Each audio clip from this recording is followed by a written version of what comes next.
Michael Jordan scored 50 points or more in the playoffs 8 times, more than Kobe, KD, LeBron, and Wilt combined. Jordan also had the most 40-point playoff games, more than Kareem, AI, Steph, and D-Wade put together.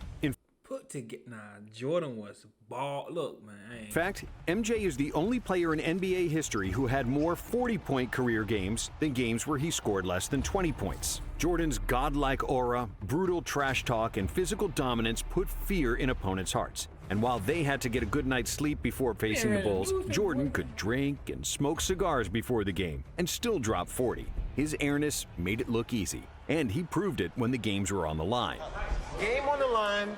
Who would take the last shot? Me.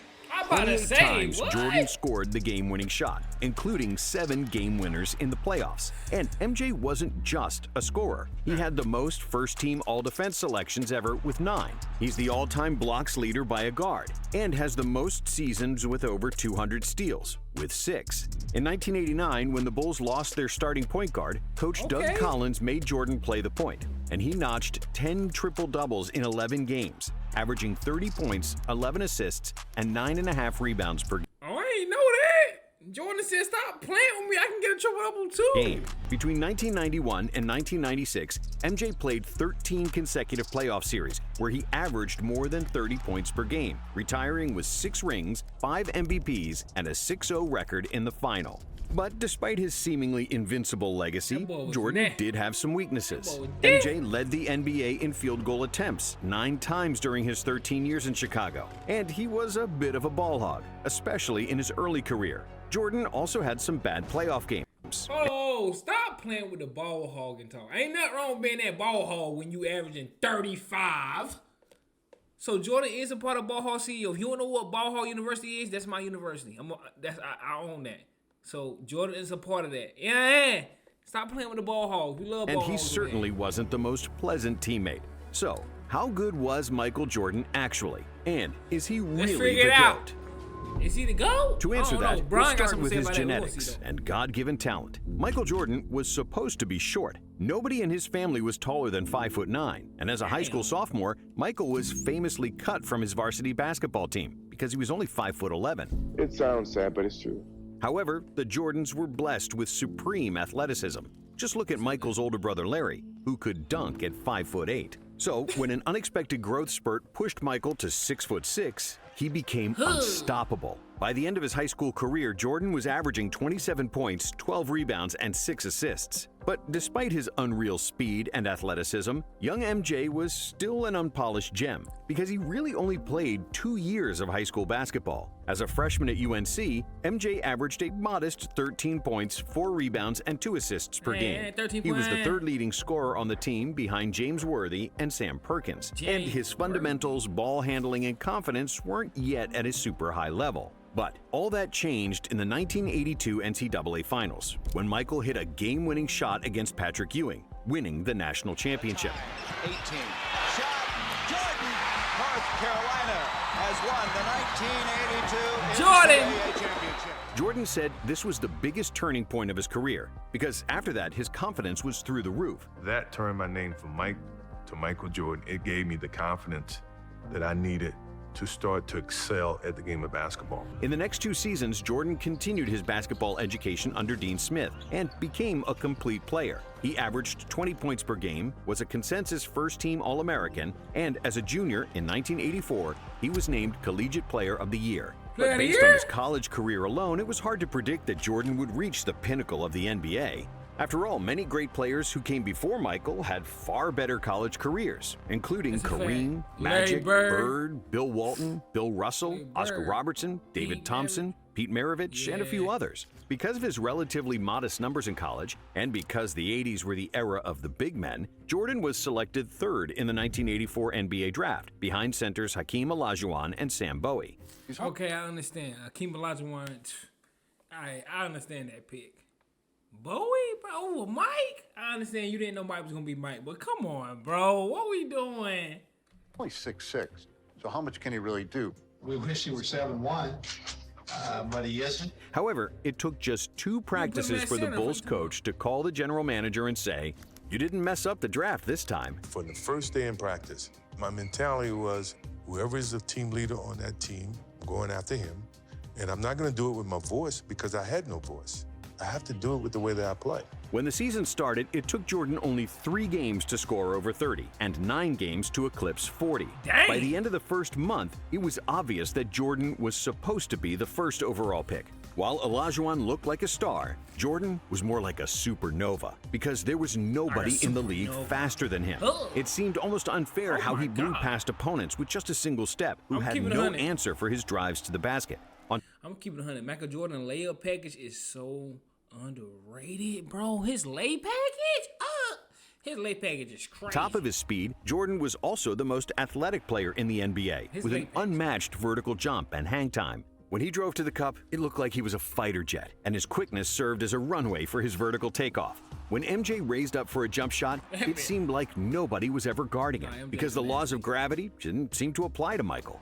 Defenders could jump at the same time, but as they would inevitably fall down, Jordan would continue to float in the air and shoot completely unbothered. How's the transition been from college to the NBA?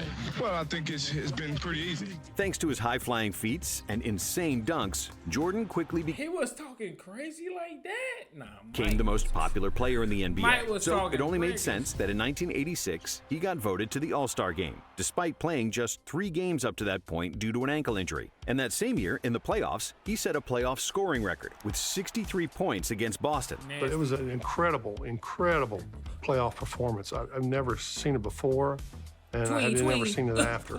That wasn't Michael Jordan out there. It was God disguised as Michael Jordan. As if MJ wasn't doing enough already, in 1987, MJ led the NBA in scoring with 37 points per game, which was and remains the 5th best scoring output ever, behind only Wilt's insane scoring feats of the early 1960s. I just want the franchise and Chicago Bulls to be respected as a team. It's very hard for something like that to happen, but it's not impossible. Meanwhile, Jordan was miserable. Despite all the fame and individual accolades, he was always losing. In his first 3 seasons, MJ only won 1 playoff game, despite being the best player in the league. But after the Bulls GM Jerry Krause drafted Horace Grant and Scottie Pippen, his life would change forever. In 1988, MJ averaged 35 points on 54% shooting, with 6 rebounds and 6 assists, winning his first career MVP. Averaging 35 is... Because he also led the NBA in steals with 3.2 plus 1.6 blocks per game, Jordan won the Defensive Player of the Year. And he is still one of only 5 players ever to win Defensive Player of the Year and MVP. And after the 1988 dunk contest against Dominique Wilkins, which is considered by many to be the best of all time, some people already started calling him the best player they have ever seen. That's got to be a 50. But none of that mattered, because the most important thing to Jordan was winning. And now with Pippen and Grant on the team, the Bulls had their first 50-win season since 1974. Chicago then finally advanced in the playoffs, winning the first round over the Cavaliers, with MJ averaging an insane 45 points per game. However, in the second round, a more experienced... he was, 45, bro? Yo, Mike was not passing that Pistons ball. Y'all can say what y'all want to say. team defeated the Bulls pretty easily, 4-1.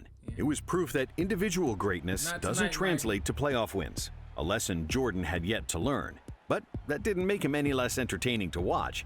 In the 1989 season, Jordan hit his first legendary shot in the NBA, simply known as the shot. A shot on Elo. Good! Stop, Elo! Bulls win! They win! Set the Cleveland Cavaliers! In the second round, the Bulls got past the Knicks, but they again fell victim to the Pistons, who bullied Jordan with their physicality. And in 1990, it was more of the same. MJ led the NBA in scoring and steals. He was super efficient, but the team couldn't get over the hump and get past the Detroit Pistons for a 3rd consecutive year. In his first 6 years in the league, MJ had won 5 playoff series and lost 6, with an overall playoff record of 25 wins and 29 losses. So after that 3rd loss to the Pistons, the media started doubting Jordan, questioning his ability to play team basketball, and wondering if he was only concerned about himself and his numbers. And in a way, they were right. In the 80s, he was often trying to score out of double or even triple teams, ignoring his wide-open teammates. In 1989, he was a capable passer, averaging a career-high 8 dimes per game. But Jordan always looked to score first and pass second. And he wasn't like Magic, Jokic, or Doncic, who manipulate defenses with their eyes and fake defenders into wrong coverages. Jordan's passing was more reactive. He got rid of the ball only when he saw that somebody was wide open. And since Jordan was like a black hole that sucked all the defensive attention, when he did opt to pass, it was usually for an easy dunk. But despite MJ's ridiculous scoring numbers, the Bulls' offense was always average during the 80s, and they were actually at their best in 1986, when Mike missed 80% of the season due to an ankle injury. It wasn't until 1990, the arrival of Phil Jackson and the emergence of Scottie Pippen, that the Bulls' offense cracked the top 5 in the NBA. Pippen's passing and pushing the ball in the open court created lots of space for Jordan, who could finally trust someone else to make plays for him consistently.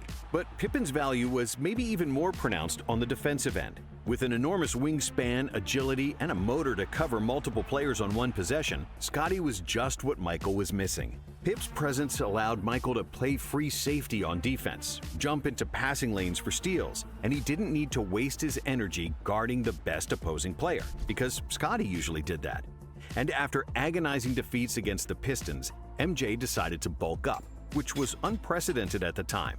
Players didn't spend much time in the gym, and if you look at all the players in the 80s, they looked lean, but hardly anyone was super muscular. So when MJ returned for the 1991 season, he was still super quick, athletic, and could contort his body in the air like no one else. But this time around, he was also much stronger, which allowed him to absorb contact better and bully smaller players with his size. What also helped Michael was the arrival of coaches Phil Jackson and Tex Winter, who instituted the triangle offense, which was based on cutting in open spaces and playmaking out of the post. If executed properly, the triangle was believed to be the most optimal offense to optimize spacing. MJ didn't have to bring up the ball all the time and force his shots, and he was receiving the ball closer to the basket, where he'd bully smaller defenders and dominate like never before. Even though Jordan was phenomenal from the moment he stepped into the NBA, in 1991, he was at his best, and he won his second MVP award.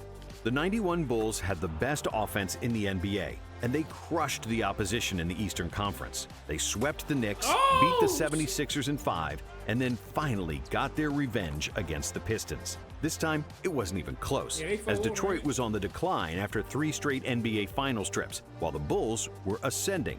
MJ swept Isaiah and the Pistons, who famously left before the final buzzer of Game 4, refusing to shake the Bulls' hands. We finally got over the hump of the loser's mentality.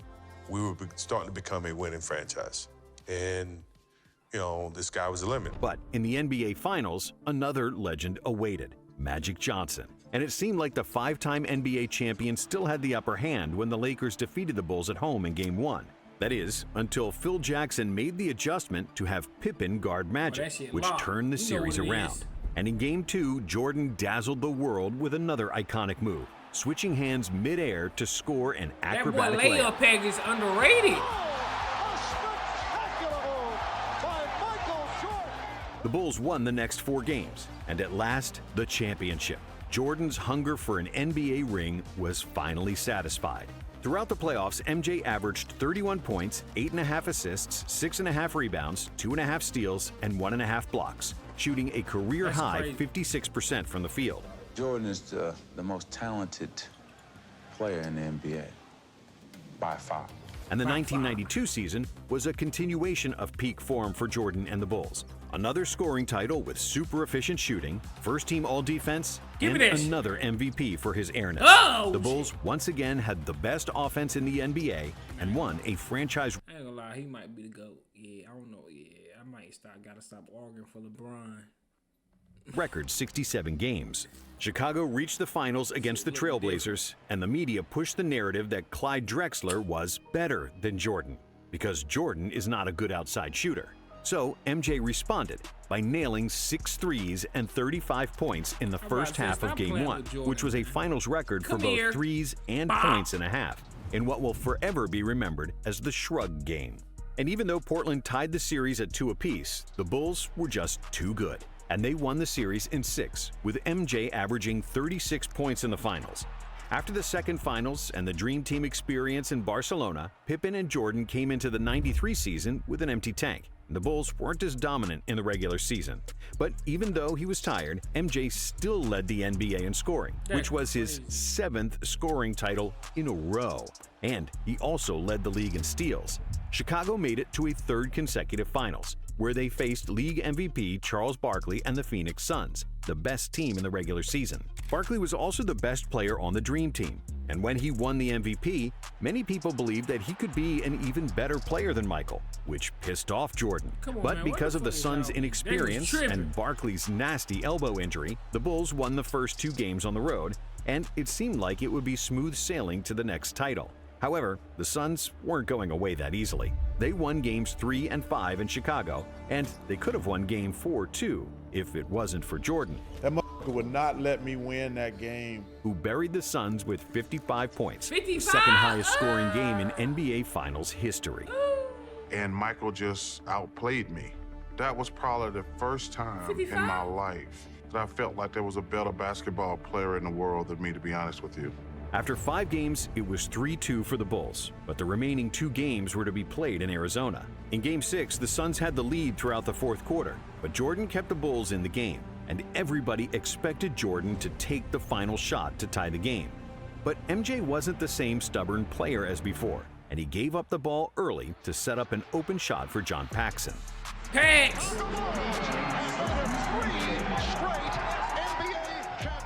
That was it. A three-peat, and MJ's legacy was set. Jordan finished the '93 finals with averages of 41, 8, and 6 on 51% shooting and 40% from 3. That was 41. Hey, I ain't gonna lie, Jordan was nasty. Yeah, he's a god. And this wasn't even his best playoff series statistically. MJ was on the top of his game, and his basketball IQ, winning mentality, and physical dominance all synced in perfect harmony. Jordan showed his otherworldly ability to beat an opponent one-on-one, separate double teams, attack the rim, but also to find open teammates. If we compare the 1993 Jordan to his early NBA years, the growth was evident. When it was needed, he was pressing full court defensively. When nobody could score, he recognized it and carried the Bulls. And when he got doubled, he gave up the ball without trying to be a hero. In terms of basketball skills, Jordan was physically a much stronger player who became a master of footwork and post-up game. When he reached the desired position with his back to the basket, he'd turn and stay in the air for what felt like an hour longer than his opponent, only to hit a patented turnaround jumper clean as a whistle.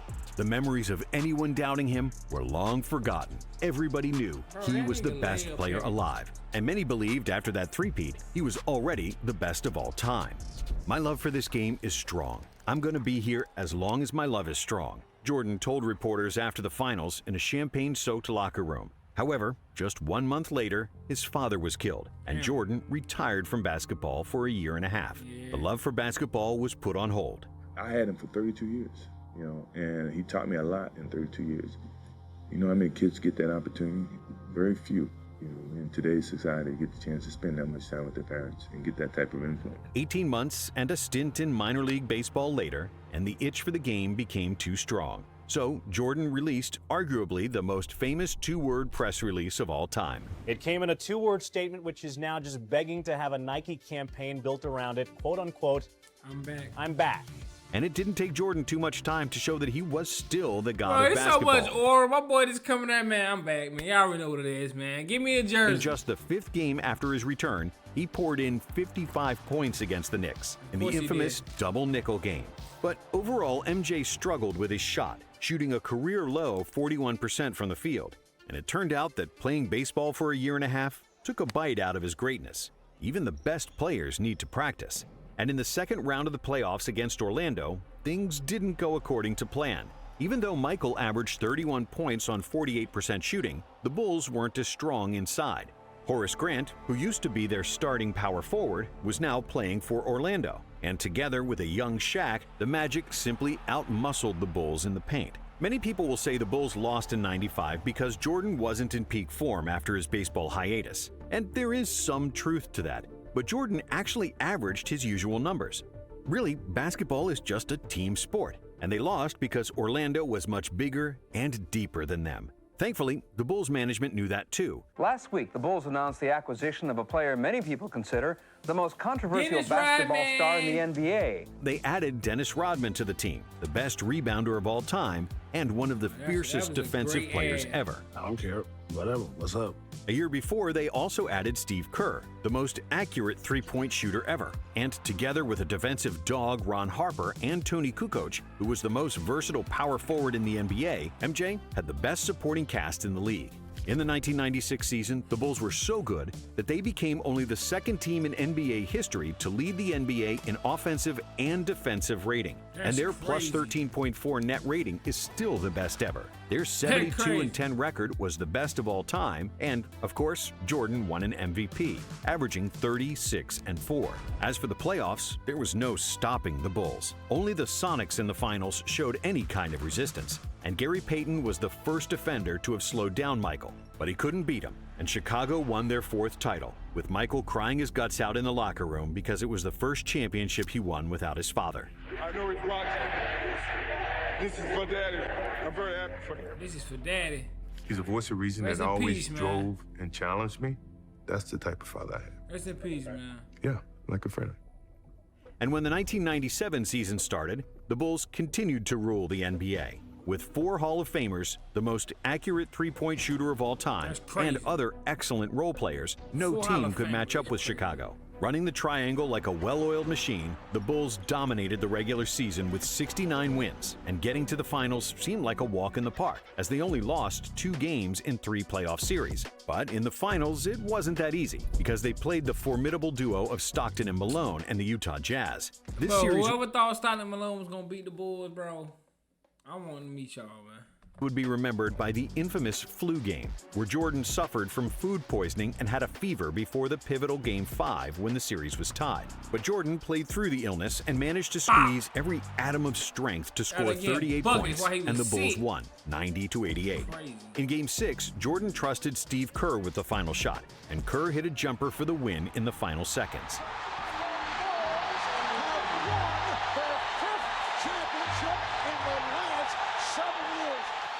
However, when the 1998 season started, the Bulls were running on fumes. Pippen had injury problems and disputes with management, and Rodman was more reckless than ever. But they still had Michael. Even though he wasn't as athletic as before and his efficiency decreased, Jordan was still capable of winning games by himself.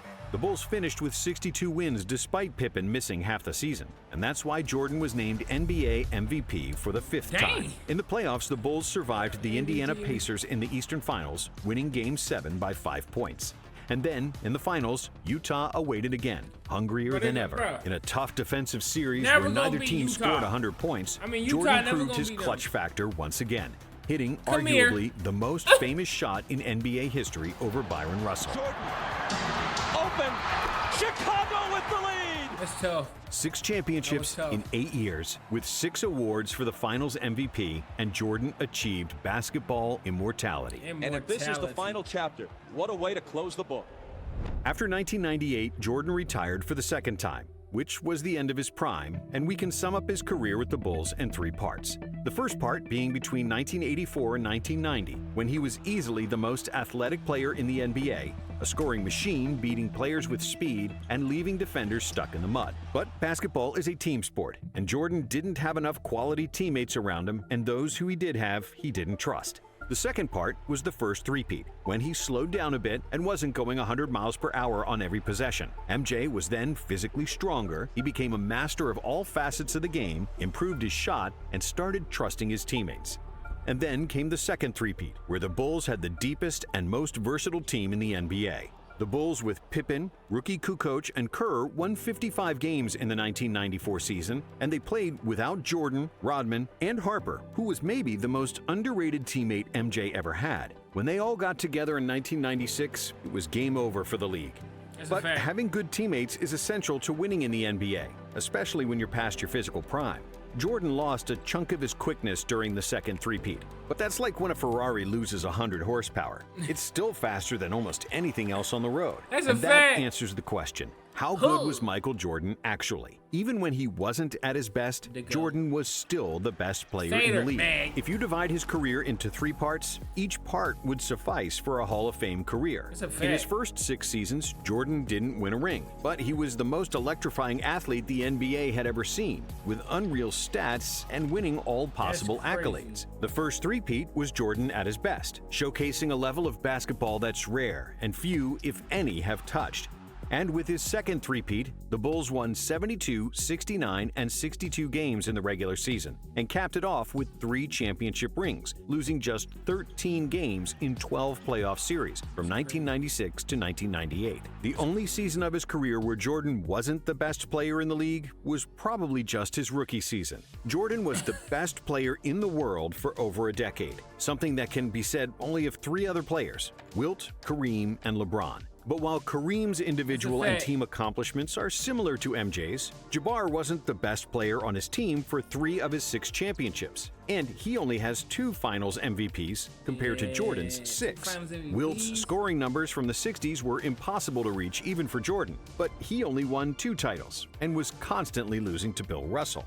And finally, there's LeBron, who might be the most complete basketball player ever. And due to his longevity, he is the statistical GOAT. But LeBron only has 4 titles and has lost 6 times in the finals, including the 2011 dud against the Mavs, where he played a catastrophic series that cost Miami the championship. He didn't have 4 Hall of Famers though, gang. And that's something that never happened to Jordan. He ain't have 4 Hall of Famers, and because of his decade of dominance, a 6-0 record. I love Jordan. You know what I'm saying? Don't get me wrong, but him and LeBron to me is like a toss-up. You can go either one. After watching this though, he might got an edge over LeBron, because this is crazy. I ain't even gonna lie, but bro, I just hate when people use like LeBron went to the finals 10 times.